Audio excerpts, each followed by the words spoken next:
पत्रकारगण, छात्र छात्राएँ और समाचार माध्यमों से पधारे हुए प्रतिनिधिगण, हम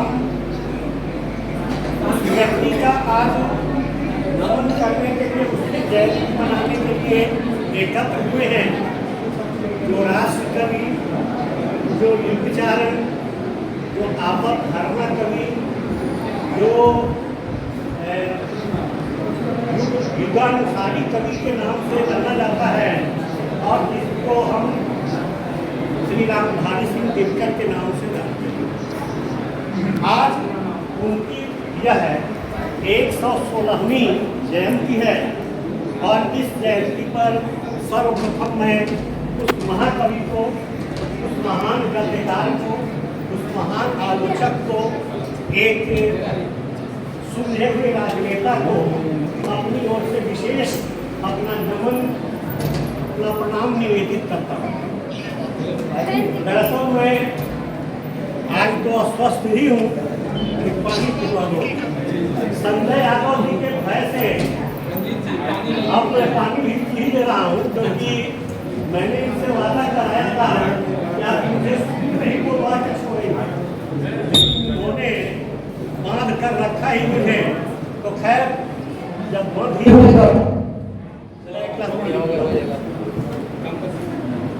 अभी हमारे विद्वान वक्ताओं ने बहुत सारी बातें कही हैं और जितनी सारी बातें कही हैं उनसे बहुत ज़्यादा अभी अनकही ही है, क्योंकि तुलसी ने जिस तरह से कहा कि हरि अनंत हरि कथा अनंता, उसी प्रकार जितना भी कहा जाए वह कम है। एक बात ध्यान देने की है कि दिनकर ने स्वयं अपने विषय में और अपनी कविताओं के माध्यम से इतना कुछ कहा है कि बाहर से कोई नहीं भी कुछ कहे तो भी दिनकर का संपूर्ण परिचय निकल कर आ जाए। उन्होंने कहा कि मैं विभा पुत्र जागरण गान है तेरा, जग को अक्षय आलोक दान है। दिनकर का कार्य होता है संसार को प्रकाशित करना, ऊष्मा देना, जीवन प्रदान करना, और भानु है, प्रभाकर है, दिवाकर है, उदयाचल है, ये सब उससे जुड़े हुए हैं। अब देख लें रामधारी सिंह दिनकर, दिनकर राग के कवि थे, दिनकर आग के कवि थे, दिनकर पौरुष और श्रृंगार के कवि थे, दिनकर तमाम विरोधी विचारधाराओं को दो पाठ में लेकर चलने वाले कवि। दिनकर की कविताओं का विश्लेषण करें, उनकी कविताएं जैसे बारदोदी, विजय संदेश और क्रमभंग की बात तो होती ही है इतिहासक क्रम में, लेकिन उनकी कविताओं का असल जो क्रम लोग मानते हैं वो रेणुका, हुंकार, रसवंती, द्वंद्व गीत, सामधेनी इस रूप में आगे बढ़ते हैं। तो दिनकर ने मुख्य रूप से दो धाराओं में काम किया, अनुकूल और प्रतिकूल, और यही कारण है कि राग और विराग, या कहें कि राग और आग दोनों साथ साथ। रेणुका में इतनी कविताएं प्रकाशित हैं, रेणुका की कविताओं को अगर आप देखेंगे उसमें एक तरफ क्रांति की कविताएं भी हैं, दूसरी तरफ श्रृंगार की कविताएं भी। वह क्रम जो जो आगे बढ़ता है, और एक बात और स्मरण रखने की है कि जिस समय रेणुका की कविताओं का सृजन हो रहा था, उसी आसपास उसी के साथ हुंकार की कविताएं भी लिखी जा रही थी। उसी क्रम में रसवंती की रचनाएं भी चल रही। ऐसा नहीं है कि रेणुका की रचना खत्म हुई उसके बाद हुंकार की कविताएं लिखी जाने लगी, बल्कि प्रथम संस्करण जो रेणुका का है उसमें हिमालय जैसी प्रसिद्ध कविता है, और वह हिमालय कविता बाद में हुंकार नाम के संग्रह में जोड़ दिया गया, यानी रेणुका से वह कविता हुंकार में आ गई। शांत रहो, आवाज सुनाई दे। वह कवि, मैं समझता हूँ कि कबीर के बाद हिंदी का सर्वाधिक ईमानदार कवि दिनकर अपनी कमियों को कहीं भी छिपाने का प्रयास नहीं। जो कुछ था उसने कहा कि सच्चाई की पहचान कि पानी साफ रहे, जो भी चाहे रे परख जलाशय के तल को, सच्चाई का गहराई का तो भेद छिपाते हुए केवल, जो जानबूझ गमला करते अपने दिनकर का यह अभी क्रम में बताया गया। इनका इस तरह से उनकी पढ़ाई शुरू हुई और स्नातक तक ही उनकी पढ़ाई हुई। स्नातक प्रतिष्ठा से उन्होंने पटना विश्वविद्यालय से उत्तीर्णता प्राप्त की। लंबा चौड़ा एक परिवार था, पिता का साया उठ चुका था, लंबे चौड़े परिवार का भरण पोषण अनिवार्य। एक विद्यालय में शिक्षक के रूप में नियुक्त होते हैं, तत्पश्चात सब रजिस्ट्रार या डिप्टी रजिस्ट्रार, यानी जो भूमि बंधन राजस्व विभाग का निबंधन कार्यालय है उसके सब रजिस्ट्रार होते हैं। और जहाँ तक मुझे स्मरण है, सीतामढ़ी मेलखंड के रजिस्ट्री ऑफिस में भी वे थे। किसी ने कहा कि शायद चंपारण के भी किसी को निबंधन कार्यालय में तो इस तरह से करीब 8 वर्षों तक उन्होंने निबंधन कार्यालय में काम किया। भावुकता ऐसी थी कि गुस्से में आकर वह किसी पर चरखा भी चला देते थे, लेकिन उसके बाद में स्वयं अकेले में रोते थे। ऐसा कहा जाता है कि उनके निबंधन कार्यालय में कोई एक ग्रामीण पहुंचा और कुछ बातचीत ढंग से किया, उन्होंने गुस्से में उस पर थप्पड़ चला दिया। लेकिन रात भर वो सो नहीं पाए और दूसरे दिन उस व्यक्ति के घर का पता पूछकर वहां जाकर उससे माफ किया। तो दिनकर की सच्चाई, ईमानदारी और साफगोई ऐसी।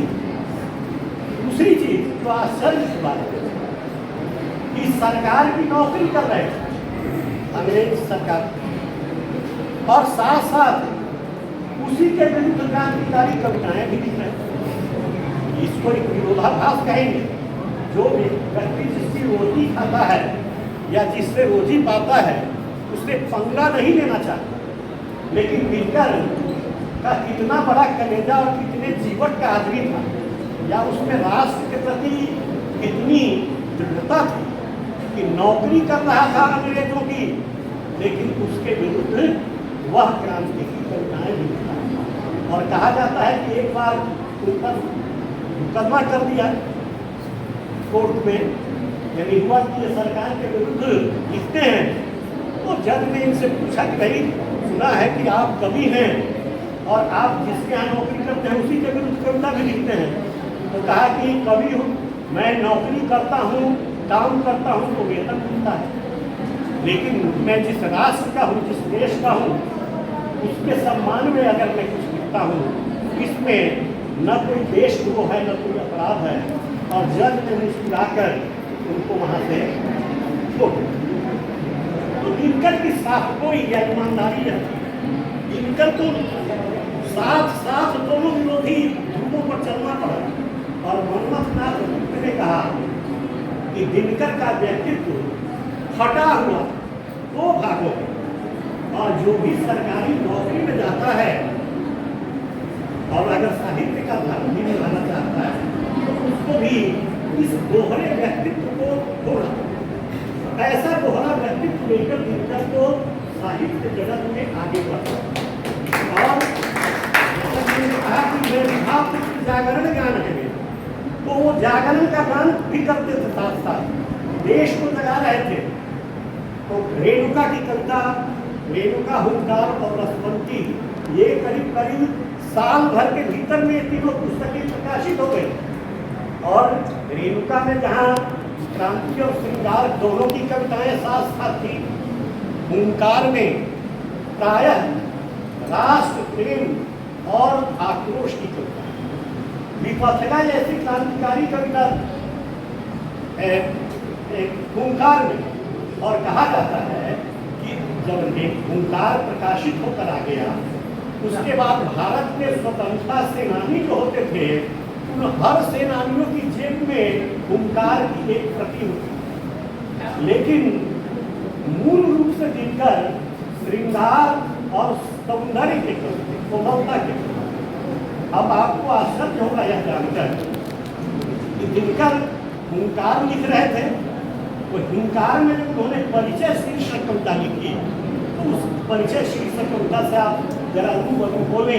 उन्होंने कहा कि सुनो क्या सिंधु में गर्दन तुम्हारा, स्वयं युग धर्म का हुंकार हूँ मैं, कठिन निर्घोष हूँ भीषण अशनि का, प्रलय गंभीर की टंकार हूँ मैं।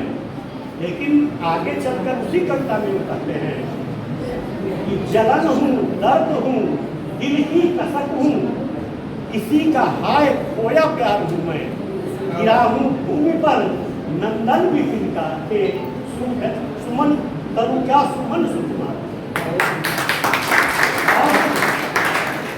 यह दिनकर जो दो भागों में बटा हुआ जीवन जीता,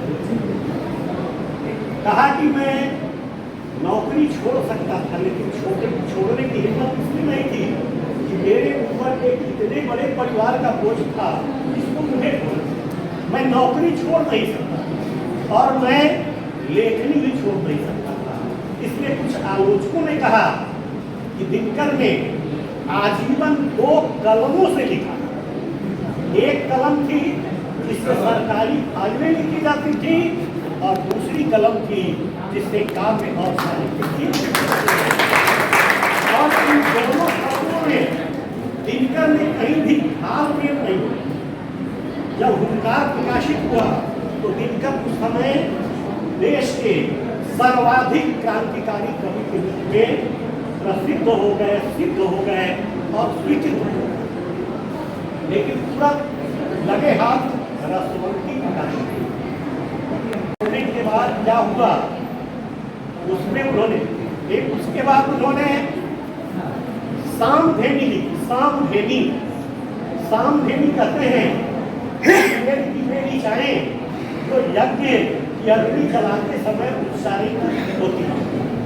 तो सामधेनी में उसने लिखा कि सुलगती नहीं यज्ञ की आग, दिशा भूमि यजमान अधीर, क्रोधा कवि कोई है यहाँ, देश को दे ज्वाला के। यानी भारत का आंदोलन मट्टी पड़ने लगा था तो कवि को लगा कि नहीं अब कुछ और भी करने, तो उन्होंने जगाने का कार्य किया। रसवंती जैसे ही प्रकाशित हुई तो रसवंती की भूमिका में दिनकर का एकदम सच्चा ईमानदार रूप सामने आया।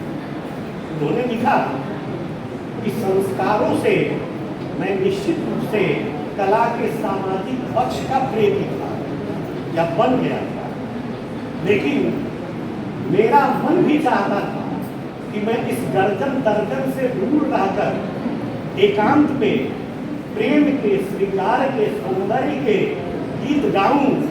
लेकिन क्या कहा कि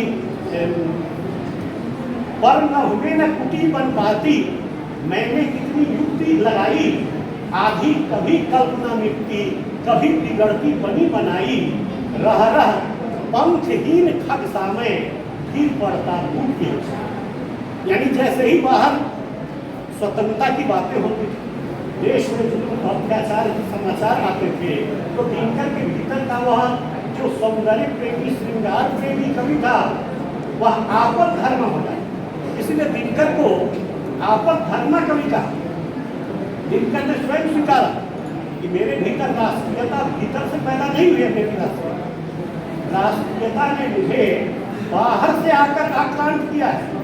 मैं तो स्वभाव से कला के, सौंदर्य और कोमल पक्ष का प्रेमी था। तो जब रसवंती की भूमिका में उन्होंने लिखा कि दिन भर सूर्य की प्रचंड किरणें सहने के बाद चट्टान के हृदय में भी रात की चांदनी में एक सुगबुगाहट पैदा होती है जो झरनों के संगीत के रूप में। तो वही कहा से ये रसवंती क्या है कि चारों तरफ तो तलवार बम का गर्दन हो रहा है, चीखें हो रही हैं, जुल्म अत्याचार हो रहे हैं, और उन सब के बीच यह कवि क्रांतिकारी कविताओं में उलझा हुआ है, लेकिन उसके मन का कोमल भाव जो दवा कुचला पड़ जा रहा है, तो कहा कि बड़े यत्न से जिन्हें संजोया ये वे मुकुल हमारे, जो अब तक बच रहे स्मृति मनसक इष्ट प्रलय। यानी इस प्रलयकारी समय में मेरे भीतर की जो कुछ कोमलताएं छूटी रह गई थी, मैंने उसको बचाकर जिंदा रखा था, वही रसवंती की कविता। और रसवंती की कविताएं जैसा कि उल्लेख हुआ, सरस कविताओं का वो प्रवाह है। दिनकर की रसवंती का प्रकाशित हुई, और जब उसकी भूमिका सामने आई तो बहुतेरे आलोचक दिनकर पर एकदम खाराघात करने लगे और कहा राष्ट्र कवि की हत्या हो।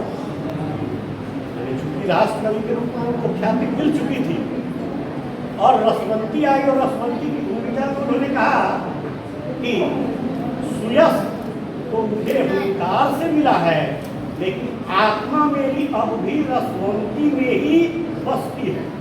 तो मैंने इसीलिए कहा कि वो हिंदी का सबसे ईमानदार कवि था। एक तरफ जिससे उसको ख्याति मिली, इतना यश, इतनी तालियां मिली, और उसके विपरीत वह स्वयं कहता है कि आत्मा मेरी रसवंती में ही बसती है। संत जी ने उल्लेख किया वो बालिका से बधू कविता की पंक्ति कि भीग रहा मीठी उमंग के मन का कोना कोना, भीतर भीतर हंसी देख लो बाहर बाहर होना।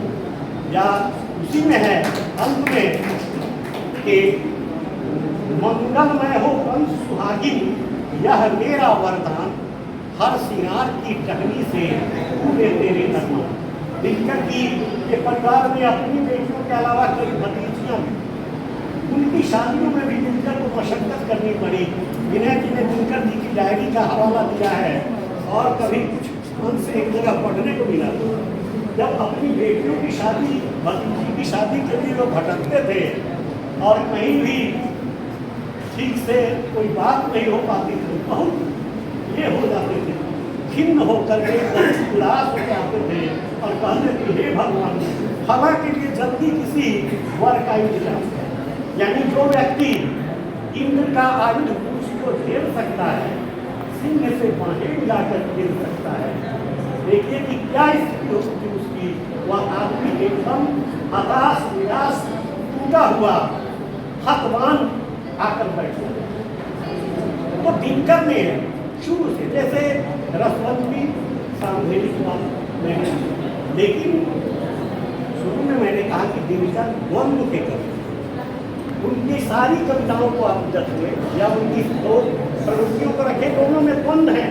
उनका समूचा जीवन ही द्वंद्व का रूप है। तो द्वंद्व गीत आया, द्वंद्व गीत उनकी 105 रुबाइयों का संग्रह है कि तारे लेकर जलन मेघ आंसू का पारावार किए, संध्या लिए विषाद पुजारी उषा विफल उपहार किए। इस तरह से वो शुरू होता है द्वंद्व गीत। उसमें उनके भीतर का द्वंद्व कि वो चाहते थे कि यह सुंदरता आजीवन रहे, शाश्वत रहे। सुंदरता, सुंदरता जलती पर रखने बचती यहाँ नई जवानी। तो दिनकर ने ये सब देखा, और इसी को उन्होंने द्वंद्व गीत में खूबसूरत रुबाइयों में तब्दील किया। द्वंद्व गीत के बाद कुरुक्षेत्र जो शुरू में ही है कि शारदे विकल संक्रांति काल का निर्णय कलिकाल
महाभारत की पृष्ठभूमि से जोड़कर उसके पात्रों का नाम लेकर और इसमें हिंदी का पहला जो युद्ध काव्य है दिनकर ने दिया और यह भी एक वैचारिक विचार है और शांति दोनों पर शुरू से अंत तक विचार हुए हैं। कहा कि पांडव पक्ष विजयी हो गए, लेकिन क्या उनको शांति मिल पाई, क्या वे शांत हो पाए नहीं। यानी एक तरह से तो पूछा, प्रश्न उसमें उठा कि क्या पापी कौन, मनुष्य से उसका न्याय चुराने वाला या न्याय बदलते शत्रु का शीश चुराने वाला। युद्ध क्यों? कहा कि छीनता हो स्वत्व कोई और तू, त्याग सबसे काम में यह पाप है, पुण्य है कि छीन कर देना उसे बढ़ रहा तेरी तरफ जोहा। यानी कोई अगर ललकार रहा है, गलत ढंग से व्यवहार कर रहा है और आप उसका उत्तर नहीं देते हैं तो आप पापी हो। तो कुरुक्षेत्र की रचना इन परिस्थितियों में, कुरुक्षेत्र के बाद रश्मि रथी का आता है, बोला था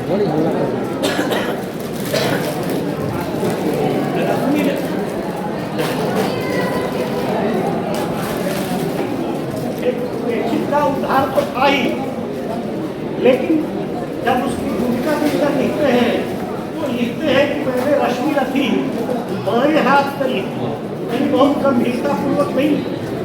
और इस रचना को लिखकर मैंने जई की खेती की है। जई की खेती, आप लोग जई की खेती समझते होंगे, जो भी लोग गांव देहात से होंगे जानते होंगे। धान की फसल पकती है तो जमीन प्रायः गिर जाती है, उसमें लोग किसी न किसी तरह का बैसाखा फसल जैसे चना है, मटर है या कुछ डाल देते हैं। कुछ लोग सोचते हैं कि इसको जोत के और जई छीन के माल मवेशी का चारा हो जाएगा और फायदा क्या होगा कि जब ग्रीष्म काल में जमीन कठोर हो जाएगी तो दरारें नहीं आएंगी, वो जमीन जोतने में आसान हो।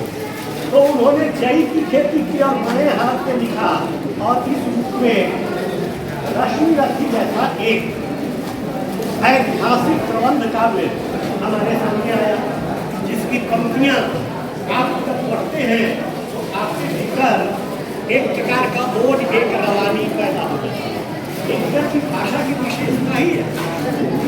दिनकर की उर्वशी की बात करें, उर्वशी कामाध्यात्म परक रचना तो है ही, और अब अरे बंटवारा काव्य रूपक है और इस काव्य रूपक पर ही, उर्वशी पर ही दिनकर को उस समय 1,00,000 रुपए का ज्ञानपीठ पुरस्कार मिला।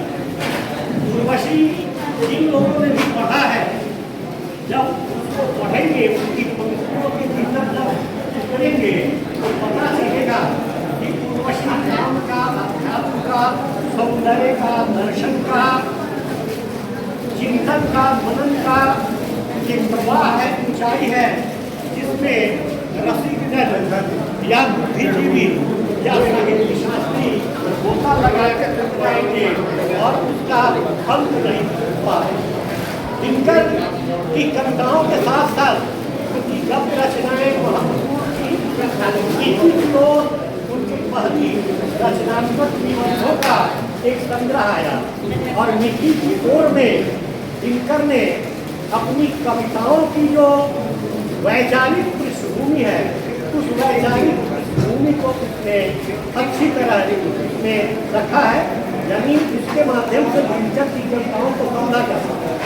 दूसरी चीज कि दिनकर को लोग प्रगतिवादी कहते हैं, लेकिन दिनकर प्रगतिवादी थे भी नहीं, वे स्वयं कहते हैं कि मुझे लगता था कि प्रगतिवाद कोई आंदोलन है, लेकिन अब मैं सोचता हूँ तो प्रगतिवाद एक साहित्यिक राजनीतिक प्रोपेगेंडा था जो साहित्य में साहित्यकारों का शोषण करने के लिए आया था। बहुत सारी महत्वपूर्ण कविताएं हैं, आप अब विधाग्रस्त हो गए हैं, आपके मुंह भी चल रहे हैं और बांटने वाले भी क्रियाशील हैं। इसलिए मैं नहीं चाहूँगा कि अपना गला फाड़ूं और चाहूँगा कि यह बात यही समाप्त हो जाए।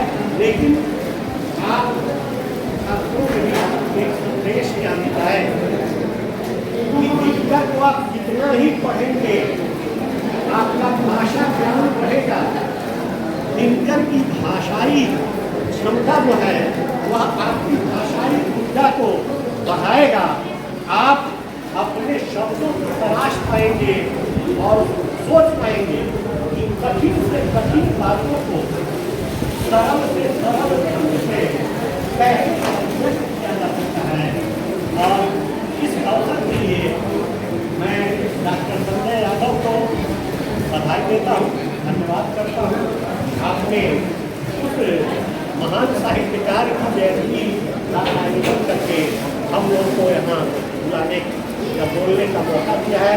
बहुत बहुत धन्यवाद। बहुत बहुत